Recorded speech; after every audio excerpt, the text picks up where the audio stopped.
Fala, sardinhada, beleza? Como que vocês estão? Tranquilo?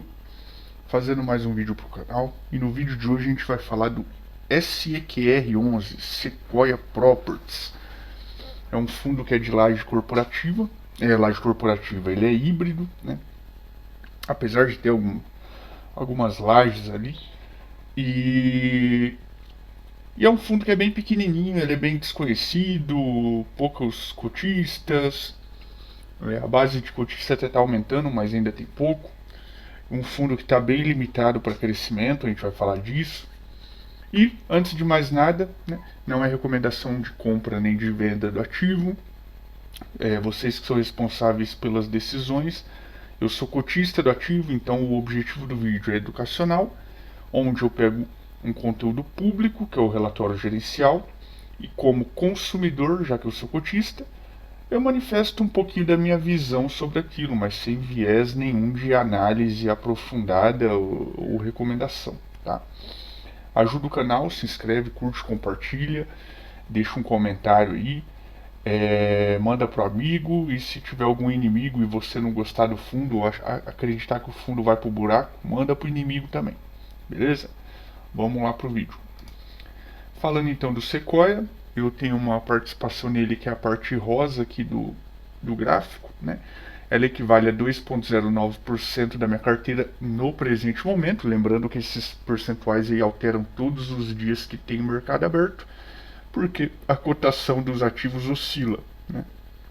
Então, no presente momento que eu estou gravando o vídeo, 2,09% de Sequoia na carteira. E ele integra aqui a parte de tijolo híbrido da minha carteira, com hoje 4 fundos, integrando aí 8,65%. Né? 2 é do Sequoia. Tem HGRU, tem a LZR, tem outros fundos aqui dentro, beleza? Vamos falar um pouquinho de números e o comparativo aí do mês 11 e mês 12 desse fundo. Temos 3 itens ali de atenção um pouquinho destacado. E vamos falar um pouquinho deles. VP por cota, 96, caiu para 93 agora em dezembro. Fruto da reavaliação, o fundo ele teve uma reavaliação dos ativos que foi reavaliado para baixo, né? A gente vai ver isso no relatório, tem inclusive um ativo ali que pode ser um pouquinho mais preocupante, né? Então o VP por cota caindo é ruim para nós aí cotista, né? Principalmente no fundo de tijolo, onde a gente espera que o VP por cota suba, seja reavaliado com base na inflação e suba bem, né, em final de ano.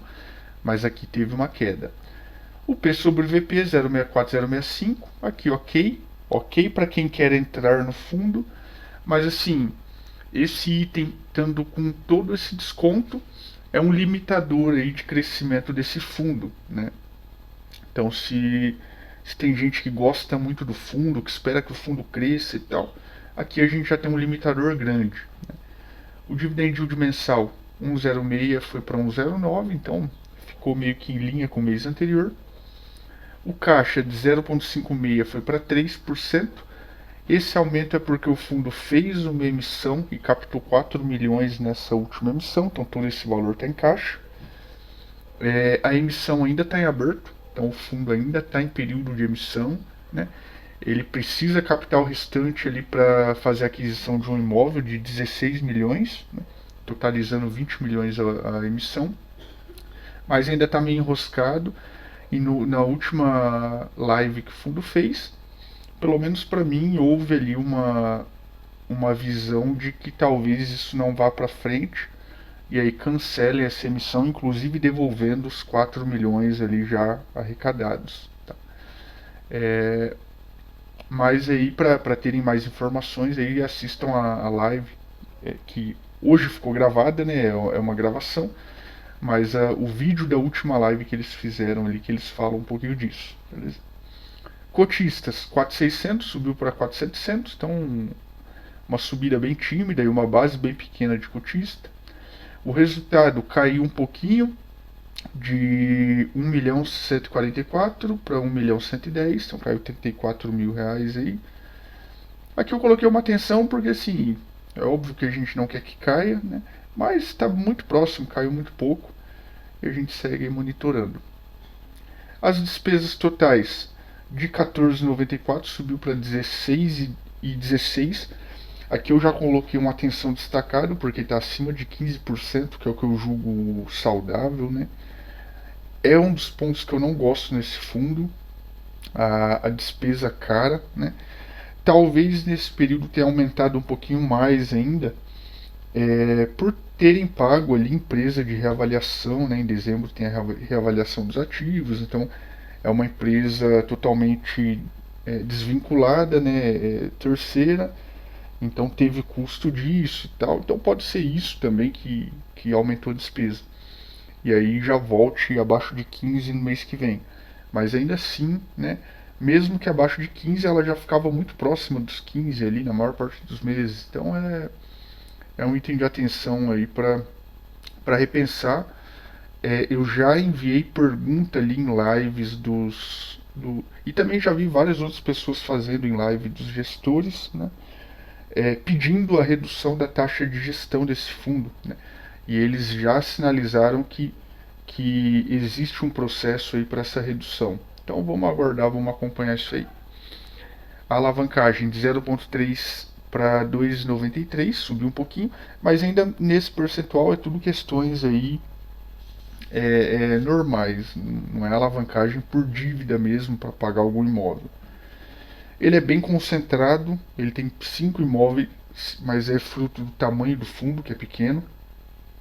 Só que além da concentração de imóveis, ele tem uma concentração de inquilino, né, na Atento.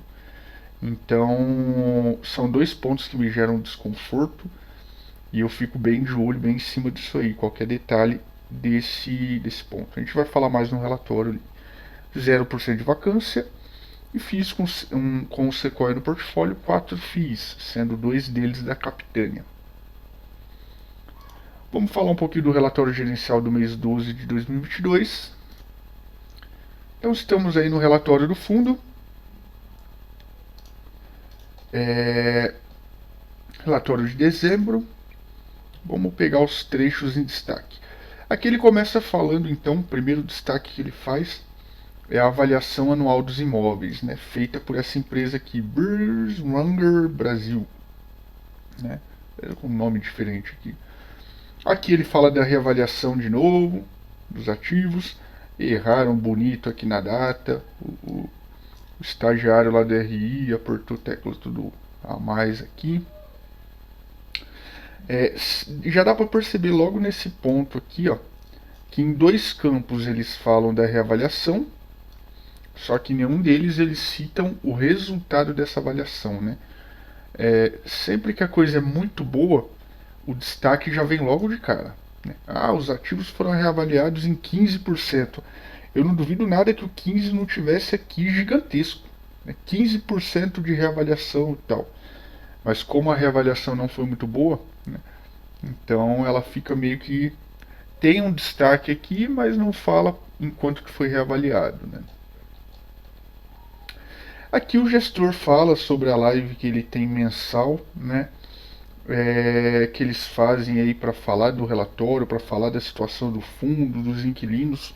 É uma live curtinha ali, de normalmente 10 a 15 minutinhos. Mas para quem é cotista é importantíssimo acompanhar e ver aí a visão dos gestores e como que o fundo está indo. Então assistam essa live. Aqui ele fala novamente sobre a reavaliação, né? Só que aqui sim, não, desculpa, ainda não estamos na reavaliação. Aqui ele está falando um pouquinho da carteira, né? Ele fala que, dada a qualidade dos ativos, eles não enxergam uma justificativa para o tamanho do desconto na cota, mas eu enxergo sim uma justificativa para isso, né? Primeira delas, concentração. Segunda delas, localidade de alguns ativos que pode ser considerada de risco. Terceira delas, inquilinos que tem concentração de inquilino no inquilino que também pode ser considerado um risco, que é atento, né? Então assim, existe um risco realmente no fundo que obviamente os gestores não veem, né? Talvez eles tenham um contato mais próximo, uma segurança maior, mas a gente que está um pouquinho de longe, né? Para nós caracteriza um pouquinho mais de risco nisso. E por isso que tem o desconto e o tamanho do desconto. né? Eu considero sim que está um pouquinho desproporcional ou fora ali de uma racionalidade, mas é um fundo que dificilmente, assim, ao meu ver, ele fica situado acima do VP ou ali em um de VP, por exemplo, né? Aqui eles falam que os imóveis são bem localizados, é um primeiro item que eu já falo, né? Tem 2 imóveis em Rio de Janeiro, em localidades assim que, que não são muito boas, mas aí talvez entra nesse segundo quesito, né? Que esses imóveis do Rio de Janeiro que são alocados para Atento, em regiões não consideradas não muito boas, talvez tenha uma importância estratégia realmente para o locatário, porque Atento, que é uma empresa de call center, né, uma empresa que a gente sabe que a remuneração dela para os funcionários não é assim tão alta, então numa região de mais, digamos que um pouco mais carente ou de uma renda média menor, né, talvez essas empresas conseguem mais pessoas e manter o quadro ali sempre ativo, né, de funcionários. Se era uma região prime, uma região mais nobre, né, elas não teriam mão de obra ali para trabalhar, né? Então, realmente, nesse quesito aqui de importância, estratégia para o locatário, eu posso concordar. Mas falar que os imóveis são bem localizados, eu não concordo em partes com isso. Tá? Mas aqui está um pouquinho então de. Eles citam o tempo de permanência. Né? Primeiro, o valor de mercado por metro quadrado. Né? Aqui a gente pode ver que tem o Magna SAP aqui pagando bem menos do que a média. Né? Eu destaquei ele aqui, 1.500, a média é 2.300. Mas ele é um imóvel até um pouquinho diferenciado. Né? Mas o restante bem em linha aí com a média de mercado 2.330 aí por metro quadrado. A loja Habitart aqui é o que se destaca com 4.541, bem acima, quase o dobro aqui da média de mercado, né? O valor do metro quadrado. O tempo de permanência dos locatários. Aqui alguns pontos que eu coloquei, né? Tem locatário aqui que já está 10 anos, 11 anos, 8 anos, mas a gente tem o lado ruim disso, né? E vamos falar aqui do Atento Penha. É um imóvel que tem mais 1.2 aqui de período em aberto, né? Ou seja, está próximo do vencimento aí desse contrato. Em 2024, esse contrato aqui vence. A Magna SAP aqui em cima, aqui já está um pouquinho melhor a situação, 2.9. Mas o preocupante mesmo é o Atento Penha, né? Que já está próximo aí do vencimento. Descendo um pouquinho, ele fala dos imóveis. Aqui sim ele fala da avaliação que teve nos imóveis. O que a gente pode ver nisso aqui? Tá? Imóvel de Jandira, 3,3% para cima. Loja Habitart, 0,3% para cima. Madureira, menos 0,9%, mas ainda assim bem pouquinho. Né?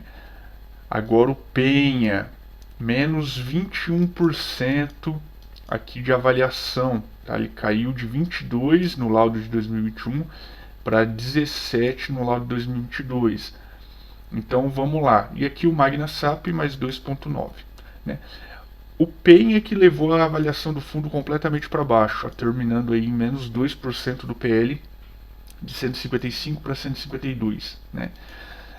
E aqui a gente tem um detalhe importante, ó. Qual que é o ativo que eu falei que está quase vencendo o contrato? Atento Penha.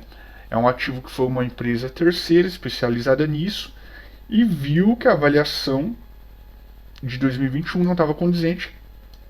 Inclusive esse valor reduziu, né? Então assim, mostra perda de qualidade do ativo, né? Um ativo que está quase vencendo ali o contrato. Imagina que problema seria se chega aqui em 2024, a Atento vira e fala: não quero mais o imóvel, estou abandonando, né? Um imóvel que aparentemente sofreu 20%, aparentemente não, né? Sofreu 21% de avaliação negativa, né? Então certamente está precisando ali de uma reforma, está precisando de melhoria, é uma localidade que não é muito boa para um geral, tirando a Atento da jogada, se tornaria um problema para o fundo, tá? Ao meu ver, posso estar enganado. Aqui ele fala um pouquinho da terceira emissão de cotas. Captou aí, ainda precisa captar 16 milhões condicionados à aquisição de um imóvel. E aí eles falam aqui que o compromisso deles é em promover crescimento responsável do fundo. Vamos ver se isso acontece. A distribuição mensal do fundo, né, ele vem sempre distribuindo em linha com o guidance que ele publica. O guidance para esse ano é de 67 na mínima, na banda mínima, para 72 na máxima. E no finalzinho do semestre de 69 na mínima para 74 na máxima. Ele tem reavaliação, né, a gente vai ver aqui para baixo. Né? Aqui não vou nem comentar disso, exceto das taxas. Taxa muito alta aqui, 1,24 sobre o PL do fundo. Né? Se já mudasse para valor de mercado aqui, ó, já ficaria excelente. Ó. Porque daí cai também a taxa de gestão deles. Fica mais justo até para nós como cotista, mas ok. A DRE não tem muito o que comentar, exceto essa parte aqui, ó. O fundo vem distribuindo basicamente em linha com o que ele tem. Ele distribuiu aqui no período, nesse período aqui, 1,7 a mais do que deveria, né? Mas um mês para frente aí que vier uma distribuição um pouquinho menor do que arrecada, igual agora de dezembro, ele já mata aí talvez esse percentual. O portfólio do fundo são 5 imóveis, então a gente consegue ver, tem o da Penha aqui, que ele é detentor de 50%, está alocado para Atento, é no Rio de Janeiro. Esses dois aqui são no Rio, então não são boas, assim, bem vistos a ponto de localização. Também o inquilino, né, Contact Center, que é Atento, é complicado. Aqui a distribuição do fundo, então ele é bem concentradinho pelo pouco número de imóveis. Atento, aqui ele fala um pouquinho de cada imóvel também, receita, mês de reajuste, aqui em dezembro teve 23% dos contratos reajustados. Aqui um pouquinho de cada ativo aí, a composição do PL. O estado, ele está composto em 3 estados, São Paulo, Rio e Rio Grande do Sul, é bem equilibrado quanto a isso. Locatários aqui, 5 inquilinos, 5 locatários. Um para cada imóvel. Tipo de contrato, 38% atípico, 62% típico. Vamos ver se nesse atípico aí o do Penha está no meio, porque daí se acabar o atípico, talvez se torne típico e diminui mais ainda isso aqui, né? Um vault de 4,6 anos, é o prazo médio de contrato. E 2024 tem 10% que é o Penha. Vamos ver aqui, esse Penha. Se ele é um contrato atípico. Jandira, aqui tem os imóveis do fundo, tá? Dá pra ver a fotinha, dá pra ver uma característica, dá pra ver o tipo de contrato. Ó, o Madureira é típico, então o Penha talvez seja atípico, hein? Penha, atípico, ó. Então o imóvel Penha hoje é um contrato atípico que está próximo de vencer. Talvez, bom, não sabemos o que virá pela frente, mas talvez se renovarem, ele já se renova como típico aqui, diminui a quantidade ali daquele percentual que a gente acabou de ver e tal. Vamos acompanhar. Magna Sap aqui, que é um galpãozão, uma empresa bem bacana aí que fornece componentes e peças para uma grande montadora.